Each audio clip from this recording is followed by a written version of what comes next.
पिछले कुछ दिनों से देश भर में 3 शब्द चर्चा में हैं। अमृतपाल सिंह, वारिस पंजाब डे और खालिस्तान। अलग स्वतंत्र देश खालिस्तान की मांग करने वाले संगठन वारिस पंजाब डे के प्रमुख अमृतपाल सिंह के लिए तलाशी अभियान जारी है। वहीं उधर लंदन में भारतीय हाई कमीशन से खालिस्तानी समर्थकों के तिरंगा उतारने और एम्बेसी में तोड़फोड़ करने की खबर सामने आई। कुल मिलाकर देश विदेश में खालिस्तान समर्थित गतिविधियां बढ़ रही हैं। नमस्कार। 90 के दशक में जब खालिस्तान आंदोलन पर रोक लग गई थी, तो आखिर ऐसा क्या हुआ कि 2023 आते आते भारत में इसने एक बार फिर से गति पकड़ ली। जानेंगे इस वीडियो में। इससे पहले ये जान लीजिए कि खालिस्तान आंदोलन क्या है और क्यों शुरू हुआ था, और पूर्व प्रधानमंत्री और मुख्यमंत्री की मौत का इससे क्या कनेक्शन है। खालिस्तान आंदोलन एक सिख अलगाववादी आंदोलन के रूप में शुरू हुआ था। इसमें भारत और पाकिस्तान दोनों शामिल हैं। खालिस्तान का मतलब है खालसा की भूमि।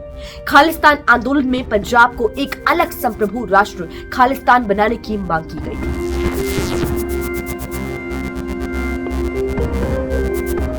बात 93 साल पहले 1929 की है, जब देश में 3 अलग अलग समूह थे। पहला, मोहम्मद अली जिन्ना की अगुवाई में मुस्लिम लीग। दूसरा, दलितों के अधिकारों की मांग करने वाला समूह, जिसकी अगुवाई डॉक्टर भीमराव अंबेडकर कर रहे थे। तीसरा, गुड मास्टर तारा सिंह की अगुवाई में शिरोमणि अकाली दल का था। इस दल ने ही पहली बार सिखों के लिए अलग राष्ट्र की मांग रखी थी। 1947 में ये मांग आंदोलन में बदल गई। जब अंग्रेज योजना बना रहे थे कि भारत को 2 देशों में बांट दिया जाए, तब कुछ सिख नेता अपने लिए एक अलग देश खालिस्तान बनाने की मांग करने लगे। लेकिन ऐसा ना होने पर आजादी के बाद कई हिंसक प्रदर्शन हुए और कई लोगों की जान गई। इस आंदोलन को नाम दिया गया पंजाबी सूबा आंदोलन।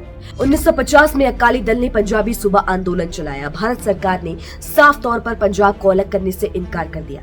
1956 में जब भाषा के आधार पर राज्यों को बांटा जा रहा था, ये पहली बार था जब पंजाब को भाषा के आधार पर अलग दिखाने की कोशिश हुई।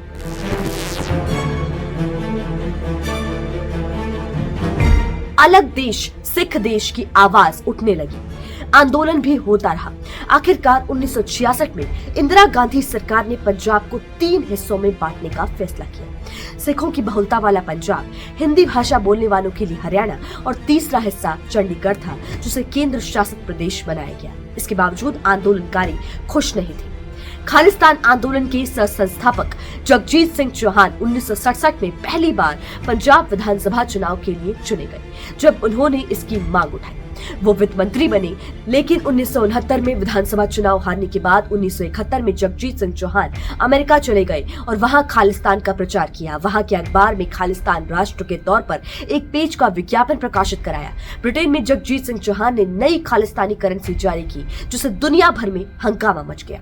चौहान ने कहा कि पाकिस्तान के तत्कालीन प्रधानमंत्री जुल्फिकार अली भुट्टो ने उन्हें 1971 के भारत पाकिस्तान युद्ध के बाद खालिस्तान बनाने में हर संभव सहायता का आश्वासन दिया था। 1980 में भारत सरकार ने उन्हें भगोड़ा घोषित कर दिया और उनका पासपोर्ट रद्द कर दिया।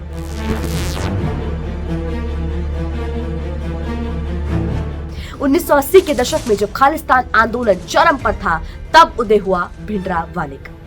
खालिस्तान आंदोलन को विदेशों में रहने वाले सिखों का समर्थन मिल रहा था। तब पंजाब में जनरल सिंह भिंडरावाले खालिस्तान के सबसे मजबूत नेता के रूप में उभरे।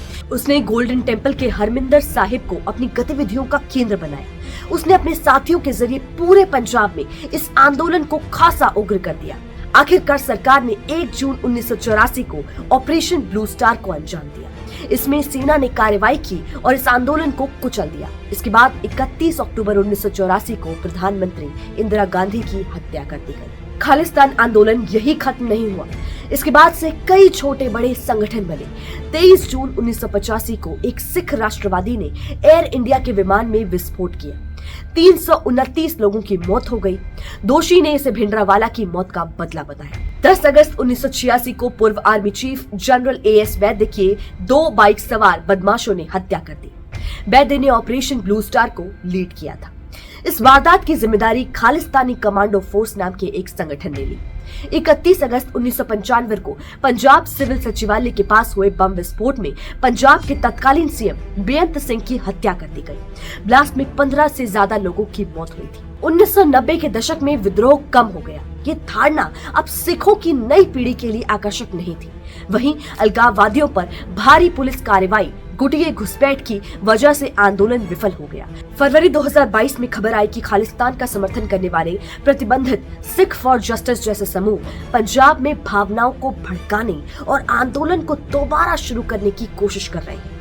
ऐसे समूहों की फंडिंग कहां से होती है, इसकी जांच करने के लिए जब एनआईए की टीम पिछले नवंबर में कनाडा पहुंची तो पाया कि किसानों के विरोध के नाम पर 1 लाख अमेरिकी डॉलर से ज्यादा एकत्र किया गया था। 8 मई को धर्मशाला में हिमाचल प्रदेश विधानसभा परिसर के मुख्य द्वार पर खालिस्तान के झंडे लगे हुए पाए गए। 9 मई को मोहाली में पंजाब पुलिस इंटेलिजेंस मुख्यालय से पाकिस्तान में बने रॉकेट चालित ग्रेनेड अटैक की खबर आई। ये घटनाक्रम यकीनन ये दर्शाता है कि पंजाब में एक बार फिर खालिस्तान आंदोलन की वापसी का डर है।